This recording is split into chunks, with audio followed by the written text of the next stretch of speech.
반갑습니다. 황성수입니다. 최근 우주항공산업에 대한 뉴스 플로우가 이어지면서 관심이 고조되고 있는데요. 오늘은 우주항공산업 내에서도 저궤도 위성과 관련한 이슈를 점검해 보도록 하겠습니다.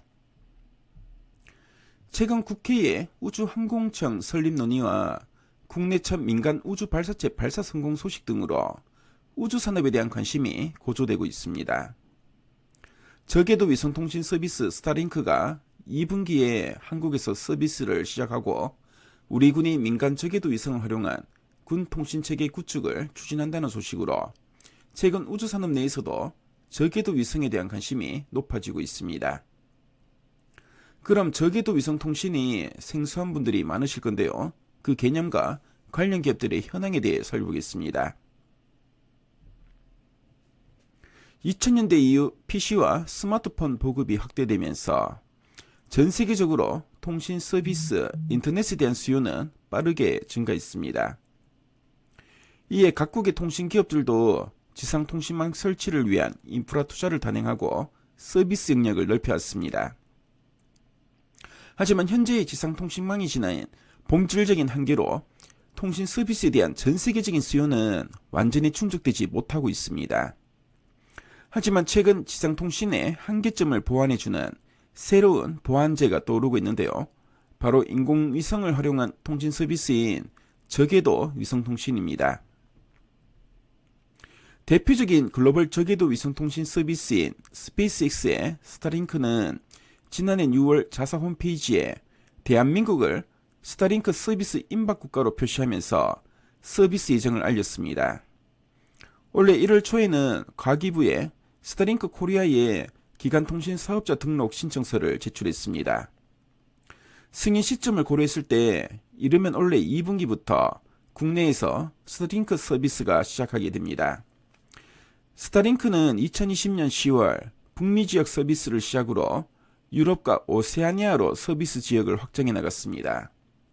지난해 하반기부터는 아시아 지역까지 그 범위가 넓어졌는데요. 현재까지 전 세계 50개국에 서비스를 제공하고 있고요. 일본의 경우 지난해 10월부터 서비스가 시작되었습니다. 이는 국내 통신 서비스 이용자와 투자자들의 관심으로 이어졌는데요. 그럼 스타링크, 원웨, 카이퍼 등 대표적인 글로벌 저궤도 위성통신 기업들의 현황을 살펴보겠습니다. 먼저 스타링크 프로젝트는 2015년 일론 머스크가 발표한 저궤도 통신 위성을 기반으로 한 스페이스X의 글로벌 초고속 인터넷망 구축 사업입니다. 현재 약 3,500개의 스타링크 위성을 지구 저궤도에 배치한 스페이스X는 현재 전 세계 약 50개국에 서비스를 제공하고 있는데요. 누적 가입자 수는 100만 명을 돌파했습니다. 이렇게나 많은 숫자의 인공위성을 궤도에 올릴 수 있는 이유는 재사용 로켓 기술 발전으로 인해 발사 비용이 감소했다는 점을 들 수 있고요. 통신 인공위성의 소형화를 통해 한 번에 많은 수의 위성을 올릴 수 있기 때문입니다. 네트워크 품질도 기존 지상통신과 비교할 때 크게 뒤처지지 않고 있고요. 약점으로 지적받는 차량, 해상, 항공 등 모빌리티 서비스도 확대해 나가고 있습니다. 스타링크는 2020년 11월 미국에서 베타 테스트를 시작으로 북미, 유럽, 오세아니아, 남미 지역 등으로 서비스 지역을 넓혔고요. 현재는 전 세계 약 50개국에서 서비스가 진행되고 있습니다. 아시아 지역의 경우 지난해 9월 이란과 10월 일본, 올해 2월 필리핀에서 서비스가 시작됐고요. 국내에서도 2분기에 서비스를 시작할 예정입니다. 또 다른 저궤도 위성통신 사업자인 원웹은 현재 스페이스X와 함께 저궤도 위성통신 글로벌 인터넷망 구축에 가장 가까운데요. 코로나로 인한 파산 위기와 러시아, 우크라이나 전쟁으로 인한 위성 발사 취소 등의 리스크를 모두 해소하고 현재 계획한 위성 배치에 2차례의 발사만을 앞두고 있습니다. 이르면 올해 3분기에 본격적인 글로벌 서비스가 진행될 예정인데요.